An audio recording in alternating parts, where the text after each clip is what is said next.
Assalamualaikum warahmatullahi wabarakatuh.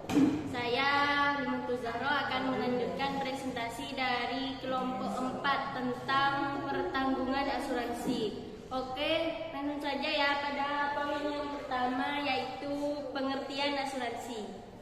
Nah, pengertian asuransi di sini adalah perjanjian dua pihak dengan nama pihak penanggung mengingatkan diri kepada tertanggung dengan menerima premi asuransi untuk memberikan penggantian kepada tertanggung karena kerugian, kerusakan atau kehilangan keuntungan yang diharapkan, atau tanggung jawab hukum kepada pihak ketiga yang mungkin akan diderita tertanggung yang timbul dari suatu pembayaran yang didasarkan atas meninggal atau hidupnya seseorang yang dipertanggungjawabkan. Dan poin B yaitu manfaat asuransi. Yang mana manfaat asuransi di sini mempunyai 7 manfaat. Yang pertama yaitu asuransi dapat memberikan rasa terjamin atau rasa aman. Nah, dalam menjalankan usaha, hal ini karena seseorang akan terlepas dari kekhawatiran akan tertimpanya kerugian akibat suatu peristiwa yang tidak diharapkan. Sebab walaupun tertimpa kerugian akan mendapatkan ganti rugi dari perusahaan asuransi tersebut. Dan manfaat yang kedua yaitu asuransi dapat menaikkan efisiensi dari kegiatan perusahaan. Sebab di sini dengan memperalihkan risiko yang lebih besar kepada perusahaan asuransi, perusahaan itu akan mencurahkan perhatian dan pikirannya pada peningkatan usahanya. Dan yang ketiga, manfaat yang ketiga yaitu asuransi cenderung ke arah pemikiran penilaian biaya yang layak. Maksudnya di sini, dengan adanya perkiraan akan suatu risiko yang jumlahnya dapat dikira-kira sebelumnya, maka suatu perusahaan akan memperhitungkan adanya ganti rugi dari asuransi di dalam menilai biaya yang harus dikeluarkan oleh perusahaan. Dan yang keempat yaitu asuransi merupakan dasar pertimbangan dari pemberian suatu kredit. Apabila seseorang meminjam kredit bank, maka bank biasanya meminta kepada debitur untuk menutup asuransi benda jaminan. Dan manfaat yang kelima yaitu asuransi dapat mengurangi timbulnya kerugian-kerugian. Dengan ditiupnya perjanjian asuransi, maka risiko yang mungkin dialami seseorang dapat ditiup oleh perusahaan asuransi sendiri. Yang keenam yaitu asuransi merupakan alat untuk membentuk modal, pendapatan atau untuk harapan masa depan. Dalam hal ini fungsi menabung dari asuransi terutama dalam asuransi jiwa. Dan yang terakhir, manfaat yang terakhir yaitu asuransi merupakan alat pembangunan. Dalam hal ini, premi yang terkumpul oleh perusahaan asuransi dapat dipakai sebagai dana investasi dalam pembangunan, bantuan kredit jangka produk menengah ataupun jangka panjang bagi usaha-usaha pembangunan. Pada akhirnya dapat memperluas kesempatan dan lapangan pekerjaan bagi masyarakat banyak. Baik, poin C yaitu asas-asas asuransi.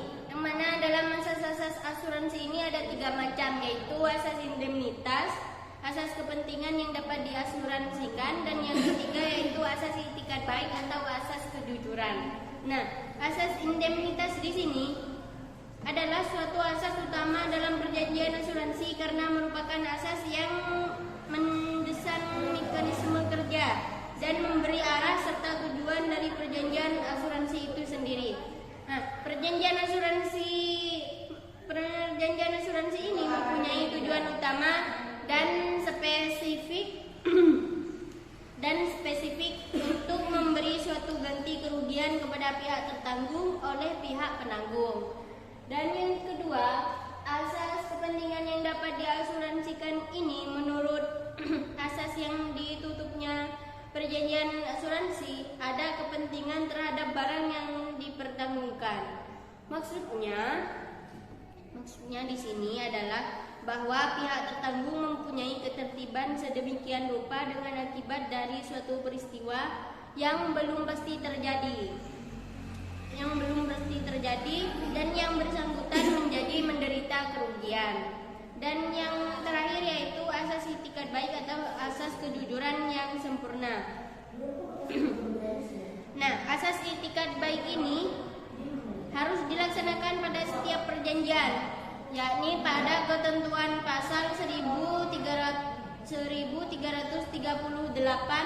KUR Perdata menyebutkan perjanjian itu harus dilaksanakan dua itikat baik, yakni itikat baik pada waktu yang akan mengadakan hubungan hukum dan asas subrogasi bagi penanggung. Nah, poin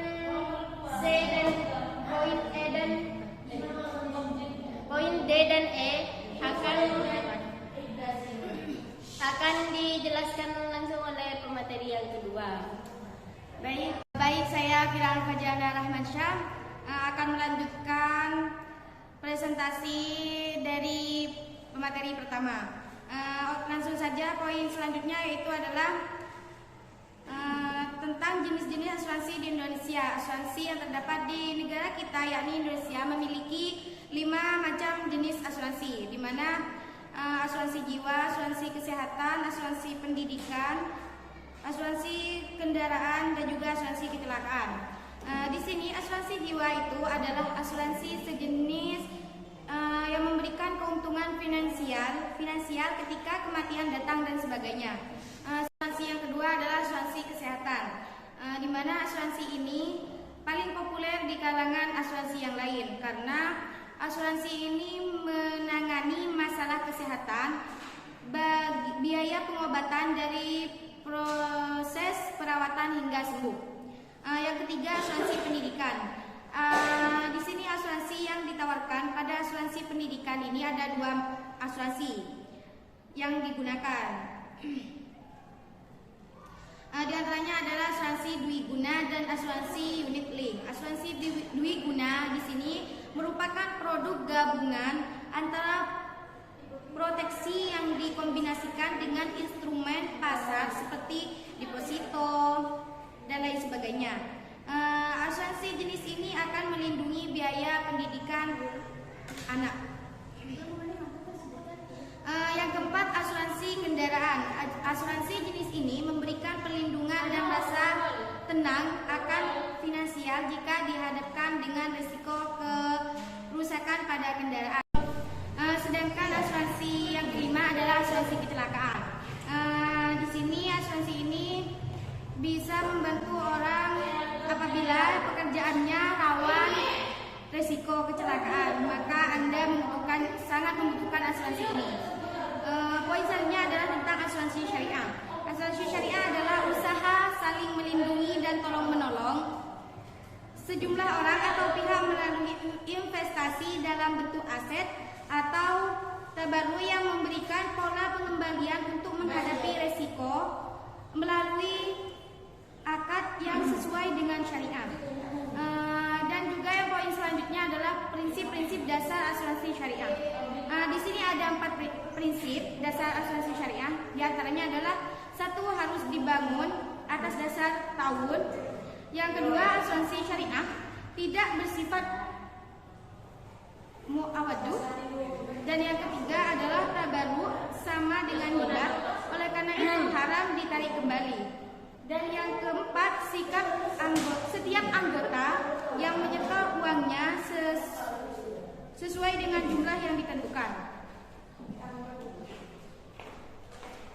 Demikian presentasi dari kami dari kelompok 4 materi hukum dagang. Sekian dari kami. Wassalamualaikum warahmatullahi wabarakatuh.